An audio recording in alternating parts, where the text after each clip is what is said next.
I buried my child alone. No father at my side, no mother to hold me, no family to whisper comfort into the silence. Just me, a shovel, and a box that should never have existed. My parents told me my baby's death was just a tragedy, but life goes on. That my brother's pool party was more important because he was celebrating a future. I remember the moment. My hands still smelled of the hospital disinfectant when I called them.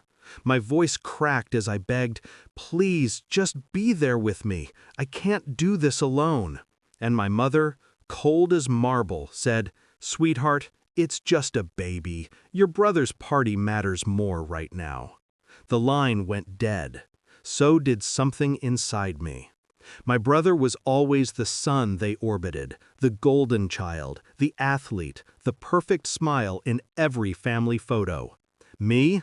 I was the afterthought, the too sensitive daughter, the shadow cast by his spotlight. Still, I tried.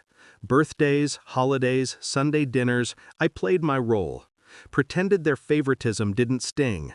Pretended I didn't notice when my achievements were dismissed with a polite nod, while his smallest victories were toasted like miracles.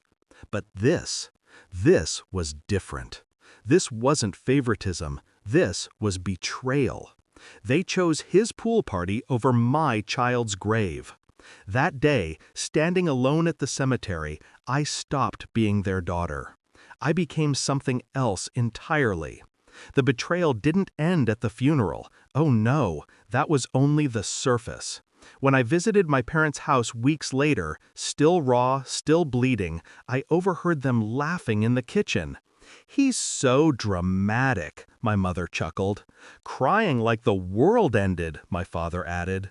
And my brother? He laughed the loudest. "It's not like the kid even lived." That was when the last thread holding me to them snapped. Grief hardened into resolve. Pain became clarity.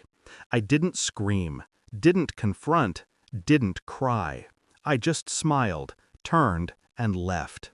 Because revenge, real revenge, needs silence. I stopped mourning the way they expected me to. I stopped begging for comfort from people incapable of giving it.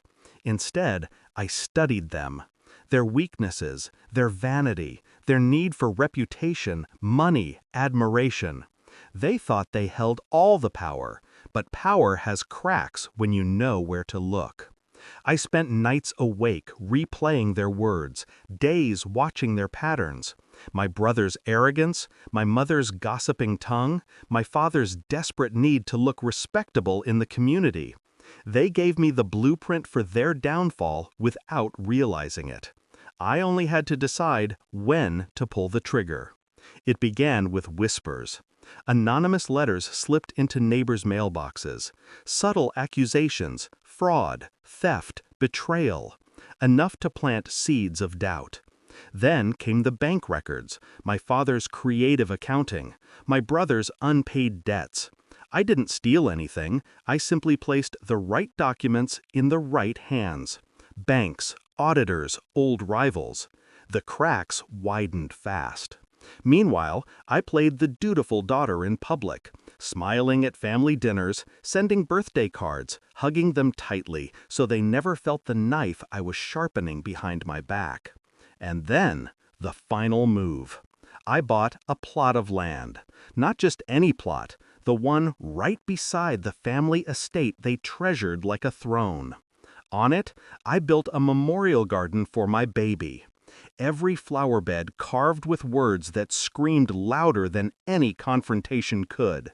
For the child buried alone, while family chose a party. It wasn't vandalism, it wasn't illegal. It was art, truth carved in stone for every visitor to read. They couldn't tear it down without admitting guilt. They couldn't ignore it without choking on shame. And I didn't stop there. I donated the garden to the town, made it public, permanent, untouchable.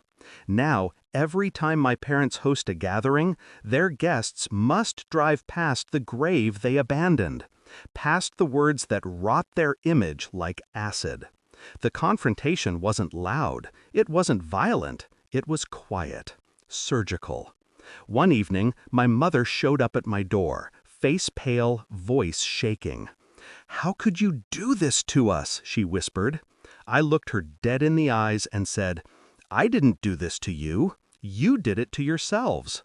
I just made sure everyone saw." Her mouth opened, closed, trembling like a broken hinge. No excuse came, no apology either. Just silence. The silence of someone watching their kingdom burn from the inside. And my brother? He lost friends, sponsors. His so-called empire cracked when people started asking, if he can laugh at his sister's dead baby, what else is he capable of? The golden sun lost his shine, and I didn't lift a finger to save him. Some nights I sit in the memorial garden. I light a candle by the stone etched with my baby's name. The flowers sway in the wind, whispering secrets only I can hear. I don't cry anymore. The pain is still there, but it's sharper now, cleaner, like a blade that has done its job. My parents drive past sometimes. I see them from the corner of my eye. They